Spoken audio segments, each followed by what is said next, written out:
Откако го одложи лансирањето за една година поради бавниот развој на софтверот, Porsche ги објави првите конкретни детали за електричниот Macan.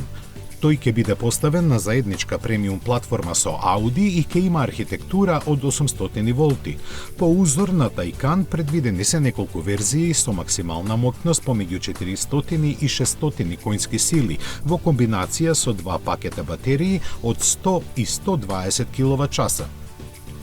Распоредот на тежината по оски ќе биде скоро идеален, а возилото ќе има управување и на задните тркала.